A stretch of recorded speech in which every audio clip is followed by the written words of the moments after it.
Lord. హల్లెలూయా. ప్రభునందు ప్రియదేవుని పిల్లలారా, నేటి వాక్య ధ్యానము కొరకు మిమ్మల్ని ప్రేమతో ఆహ్వానిస్తూ ఉన్నాను. నేటి వాక్య ధ్యానముగా 46వ కీర్తన 1 నుండి 3 వచనాలు దేవుని లేఖనాన్ని చదువుకుని ధ్యానం చేసుకుందాం. ప్రధాన గాయకునికి కోరాహు కుమారులది అలామోతు అను రాగం మీద పాడదగినది గీతము. దేవుడు మనకు ఆశ్రయమును దుర్గమునై ఉన్నాడు. ఆపత్కాలములలో ఆయన నమ్ముకొనదగిన సహాయకుడు. కావున భూమి మార్పు నొందినను, నడి సముద్రములలో పర్వతములు మునిగినను, వాటి జలములు ఘోషించుచు నురుగు కట్టినను, ఆ పొంగునకు పర్వతములు కదిలినను, మనము భయపడము. ఆమేన్. ప్రభునందు ప్రియదేవుని పిల్లరా, చదువుకునబడిన లేఖ నిమిత్తమే ప్రార్థన చేద్దాం. దయగలిగిన మా ప్రియ పరలోకపు తండ్రి, సర్వాధికారి అయిన దేవా, సజీవుడు అయిన దేవా, మమ్మలను పోషించుచున్న దేవా, మీకు వందనాలయ్యా. ఏ మంచి లేని మా జీవితంలో మరొక నూతన ఉదయాన్ని అనుగ్రహించారు తండ్రి.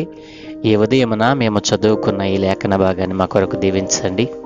ఈ లేఖన భాగంలో నుండి కొన్ని ఆత్మీయ సత్యాలు మీరే మాకు బోధించి నేర్పించమని యేసయ్య నామమున అడుగుచున్నాము తండ్రి. ఆమేన్. ప్రభునందు ప్రియదేవుని పిల్లలారా, ఈ 46వ కీర్తన కుమారులు రచించినట్లుగా అలామోతు అను రాగం మీద పాడదగినది అని, ఇది ఒక గీతము అనే శీర్షికలో మనకు మరి భక్తుడు రాశాడు. ప్రియదేవుని పిల్లలారా, ఈ దినాన్న మనం ఆలోచన చేస్తే, చదువుకున్న లేఖన భాగంలో మనం చూస్తే, దేవుడు మనకు ఆశ్రయమును దుర్గమునై ఉన్నాడు. ఆపత్కాలములలో ఆయన నమ్ముకొనదగిన సహాయకుడు. ఈరోజున మానవుడు తన సహాయం కొరకు అనేక రకాలైన మరి విధములను అనుసరిస్తూ ఉన్నాడు. మానవుడు తనకు అవసరమైనటువంటి మరి ఆహారం కోసం, ధనం కోసం, మరి పేరు ప్రఖ్యాతుల కోసం మరి ఒకరి యొక్క అండను, మరొకరి యొక్క దండను ఆశ్రయిస్తూ ఉన్నాడు. ప్రియదేవుని పిల్లరా, ఈ లోకములో మనకు మరి ధనమున్నా, ఆస్తిపాస్తులున్నా, అండదండలున్నా, మరేమున్నా సరే దేవుని యొక్క హస్తపు నీడ, దేవుని యొక్క మరి ఆయన సన్నిధి మనతో లేకపోతే అవన్నీ కూడా వ్యర్థమే. నీకు పెద్ద పెద్ద కోటలున్నా, పెద్ద పెద్ద మరి ప్రాకారాలున్నా, నీకు మానవుని యొక్క బలము మరి బలగము ఎంత ఉన్నా, నీవు పెద్ద పెద్ద ఎత్తుగడలు వేసేటువంటి గొప్ప జ్ఞానవంతుడివైనా, నీకు దేవుని యొక్క ఆశ్రయము లేకపోతే నీవు వ్యర్థమే. కాబట్టి ప్రియదేవుని పిల్లరా, ఈ రోజున మానవుడు తనకున్నటువంటి సైన్యాన్ని చూసో, తనకున్న బలగాన్ని చూసో, తనకున్నటువంటి మరి పేరు ప్రతిష్టలను చూసో పొంగిపోతూ ఉన్నాడు. పొంగిపోతూ ఆశ్రయ దుర్గమైన దేవుణ్ణి విడిచిపెట్టేసి, దేవుని యొక్క ఉపదేశములను పెడచెవిన పెడుతూ, దేవుని యొక్క ఆజ్ఞలను మీరుతూ, దేవుని యొక్క మార్గములను తప్పి తిరుగుతూ ఈ రోజున తన జీవితాన్ని మరి చీకటి బిలమలలోనికి తోసివేసుకుంటూ ఉన్నాడు. ఆపత్కాలంలో నాకు నా ధనము అక్కరకు వస్తుంది అని, ఆపత్కాలంలో నా వెనుకున్నటువంటి నా బలగం నన్ను మరి నడిపిస్తుంది అని, నాకు ఆశ్రయంగా ఉంటుందని మానవుడు భ్రమపడుతూ ఉన్నాడు. ఈ లోకములో మరి ఏది నీకున్నా, ఏది నీ సొంతమైనా, ఏది నీకు మరి ఆధిక్యతను తెచ్చిపెడతా ఉందో దానిని నమ్ముకున్నట్లయితే అది నిన్ను నిలువున ముంచివేస్తుంది. దేవుని యొక్క ఆశ్రయం కింద, దేవుని యొక్క బలమైన చేతుల కింద నీవు లేకపోతే. ప్రియదేవుని పిల్లరా, అందుకనే మానవ జీవితము గడ్డి పువ్వు వంటిది. అది గాలి వస్తే అలా ఎగిరిపోతుంది. ప్రియదేవుని పిల్లరా, ఎండవేడిమికి మాడిపోతుంది. కానీ దేవుని ఆశ్రయమైనటువంటి ఆయన గుడారములో మనం ఉన్నట్లయితే, ఆయన యొక్క బలము, ఆయన హస్తము నీడల మనం ఉన్నట్లయితే మనలను ఎవరు కదల్చలేరు. దేవుని పిల్లలు అంటున్నాడు కదా, భూమి మార్పు నొందిన, నడి సముద్రములలో పర్వతములు మునిగిపోయిన. దేవుని పిల్లరా, ఆలోచన చేయండి. వాటి జలములు ఘోషించుచు నురుగు కట్టిన, ఆ పొంగునకు పర్వతములు కదిలిపోయినా భయపడరు. ఎవరు తెలుసా? ఆయన ఆశ్రయము కింద ఆయనను నమ్ముకున్నటువంటి వారు, ఆయన నామమును అంగీకరించినటువంటి వారు, ఆయనపై ఆనుకున్నవారు, ఆయన బలమైన చేతుల కింద మరి ఆశ్రయం పొందుతున్నటువంటి వారు, మరి అలాంటి పెద్ద పెద్ద ఉపద్రవములు వచ్చినా, ఎంత శ్రమ వచ్చినా వారు మరి ఏ విధమైనటువంటి భయం లేకుండా బ్రతకగలరు అని దేవుని లేఖనం సెలవిస్తుంది. కాబట్టి మన దేవుడు, మనం నమ్ముకున్న దేవుడు ఎంత శక్తిమంతుడో, ఎంత బలసంపన్నుడో, ఆయన ఆశ్రయము మనకు దొరికితే చాలండి.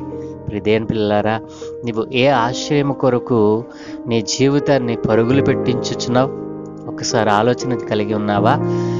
నీవు నీ జీవితంలో నీవు పండుకొని ఆలోచిస్తున్నటువంటి ఆలోచనలు దేవుని సంబంధమైనవిగా ఉండటం లేదేమిటి? ఈ రోజున ఆశ్రయదుర్గమైన దేవుని విడిచిపెట్టి నీవు దేనిని పడితే దానిని నమ్ముతూ, ధనం మీద నీ ప్రాణాన్ని పెడుతూ, ధనం కోసమే నేను బ్రతుకుతున్నాను అన్నట్లుగా నీవు జీవిస్తూ, నీ కుటుంబాన్ని, నీ జీవితాన్ని సమస్తమును మరి నరకాగ్నిలోనికి, నరక మార్గంలోనికి నీవు నెట్టివేసుకున్నావే. ఒకసారి ఆలోచన చేసావా? దేవుడు అంటున్నాడు కదా, మరి భక్తుడు ఇక్కడ పాడి కీర్తిస్తూ ఉన్నాడు, దేవుడు మనకు ఆశ్రయమును దుర్గమునై ఉన్నాడు. ఆయన ఆశ్రయములో నీవుంటే నీకు సమస్తమును కూడా ఆయన మరి నీకు ఇవ్వగలడు. ఆయన దుర్గములో నీవుంటే నీకు ఏ భయము రాదు. దేవుని పిల్లరా, ఒకనొక దినాన్న ఈ భూమి మీద ఉన్నటువంటి ప్రతి పర్వతము కూడా కదల్చబడుతుంది. ప్రతి పర్వతము కూడా దాని స్థానాన్ని తప్పుతుంది. మరి ప్రతి సముద్రము దాని స్థానాలు తప్పుతాయి. దేవుని పిల్లల ఆలోచన కలిగి ఉన్నారా? దేవుని ఆజ్ఞ మేరకపోతే, దేవుని ఆజ్ఞలను పాటించకపోతే, దేవుని యొక్క న్యాయ విధులను తప్పి తిరిగితే దేవుని ఉగ్రత మన మీదకి రాబోతూ ఉంది. దేవుని పిల్లరా, ఆ దినాన్న మరి దేవునిలో మనం గనక లేకపోతే, మరి దేవునిలో గనక మనము నిలిచి ఉండకపోతే, ఆయన ఆశ్రయమును, ఆయన దుర్గములో మనం గనక కనపడకపోతే, దేవుని పిల్లల ఆలోచన చేయండి. సముద్రాలు ఆగుతాయా? పర్వతాలు ఆగుతాయా? ఆయన ఆజ్ఞను మీరి ఏది కూడా, ప్రకృతిలో ఏది కూడా ప్రవర్తించదు. ఆయన ఆజ్ఞ లేనిది ఏది కూడా దాని స్థానాన్ని తప్పి తిరగదు. దేవుని పిల్లరా, ఒక్క మానవుడు తప్ప ప్రకృతిలోని సమస్తమును దేవునికి మరి లోబడుతూ ఉండగా, దేవుని పిల్లల ఆలోచన చేయండి.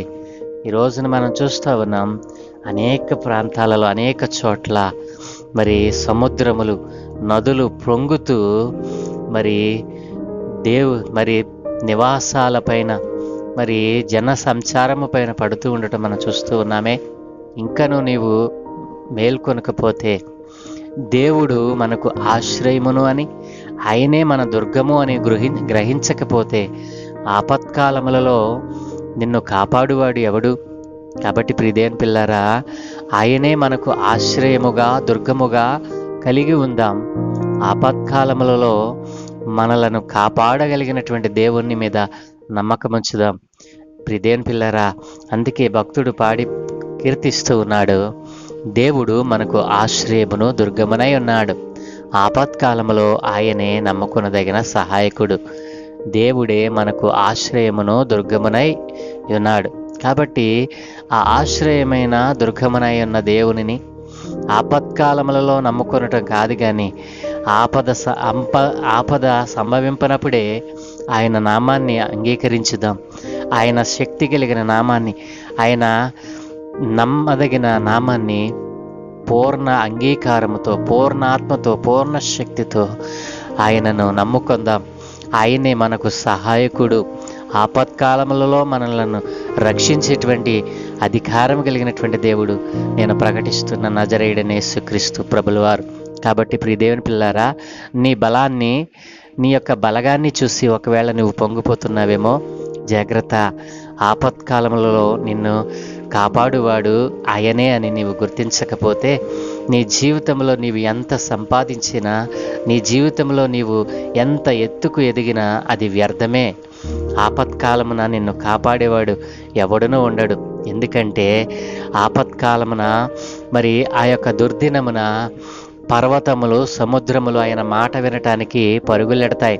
కాబట్టి వాటి స్థానాలు తప్పి నీ మీద పడబోతా ఉన్నాయి. జాగ్రత్త ప్రియదేవుని పిల్లారా. అందుకనే దేవుని యొక్క ఆశ్రయమును, దేవుని యొక్క దుర్గమును కోరుకోవాలి. ఆపత్కాలంలో మరి మనకు సహాయం చేసేటువంటి, నమ్మకముగా సహాయం చేసేటువంటి దేవుడు ఆయనే అని నువ్వు మరి తెలుసుకోవాలి. ఇంకను తెలుసుకోకుండా నీ జీవితాన్ని వ్యర్థపరుచుకుంటున్నావా?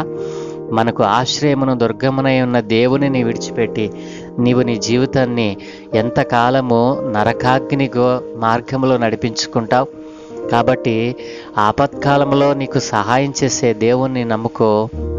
ఆయనే నీకు ఆశ్రయమును, దుర్గమునై ఉంటాడు. కాబట్టి భూమిలో ఏ మార్పు పొందినా, నడి సముద్రాల్లో పర్వతాలు మునిగిపోయినా, మరి సముద్రపు పొంగులు నిన్ను చుట్టుముట్టినా నీవు భయపడవు. కాబట్టి ప్రియదేవుని పిల్లలారా, మరి ఆశ్రయమైన దేవుడిని కలిగి ఉందాం. ఆపత్కాలంలో సహాయం చేసేటువంటి దేవుడు క్రీస్తు ప్రభులవారని నమ్ముదాం. నీవు నమ్మిన ఈ సత్యాన్ని అనేకులకు ప్రకటన చేద్దాం. దేవుడు మనల నాలుగున దీవించునుగాక. ఆమేన్. ప్రార్థన. దయగలిగిన మా ప్రియ తండ్రి, గొప్ప దేవా, మీ ఘనమైన ఉన్నతమైన నామానికి స్తోత్రాలు నాయన. అవును తండ్రి, మీరే మాకు ఆశ్రయమును, దుర్గమునై ఉన్నారయ్యా. ఆపత్కాలములలో మాకు ఎవరు సహాయం చేయరు, కానీ నీవే నాకు అయ్యా మాకు సహాయం చేసేటువంటి నమ్మకమైనటువంటి వాడు నాయన. అట్లాంటి నమ్మకమైన నీ సహాయాన్ని విడిచిపెట్టి వ్యర్థమైన మనుషుల తట్టు, రాజుల తట్టు మా చేతులు చాపుచు మా జీవితాలను వ్యర్థం చేసుకుంటున్నాము నాయన. అయ్యా, ఈ రోజున నాయన నీ భక్తుని ద్వారా మాతో మాట్లాడావు. అవును తండ్రి, మాకు ఆశ్రయమును, దుర్గమునై ఉన్న దేవుడవు నీవేనని, ఆపత్కాలంలో నమ్మకముగా సహాయం చేయగలిగినటువంటి అధికారం కలిగిన వాడవు నీవేనని ఈ దినాన నాయన నీ ప్రజలు విన్న వాక్యమును నాయన వారు గ్రహించగలిగిన వారై, నమ్ముకునదగిన సహాయకుడు, ఆపత్కాలంలో రక్షించేటువంటి వాడు, ఆశ్రయమును, దుర్గమునై ఉన్నటువంటి దేవుడవు నీవేనని అయా వారు తెలుసుకున్న వారై తమ జీవితాలను అయా ఇంతవరకునైనా నీ ఆజ్ఞలకు, అయా నీ గుణగణాలకు విరోధముగా తిరుగుతూ అయా తమ బలాన్ని చూసి, ధనమును చూసి, తమ బలగాన్ని చూసి అయినా విర్రవీగిపోయినటువంటి వారందరితో మీరు మాట్లాడారు తండ్రి. ఒక్కసారి తమ జీవితాలను మీకు సమర్పించుకొని అయా మీలో స్థిరపడటానికి, మీలో నూతనమైన ఆత్మను పొందుకున్న వారై నూతనమైనటువంటి విధానములు అయా నీలో నిలిచి ఉండటానికి సహాయం దయచేయమని ఈ దినం మేము చేయ పనులన్నిటి మీద మీకు దృష్టి ఉంచి మీ దూతల కాపుతలను గ్రహించి మీరే మహిం పొందుకోమని యేసయ్య పరిశుద్ధ నామమున ప్రార్థించి వేడుకుంటూ ఉన్నాము తండ్రి. ఆమేన్, ఆమేన్, ఆమేన్.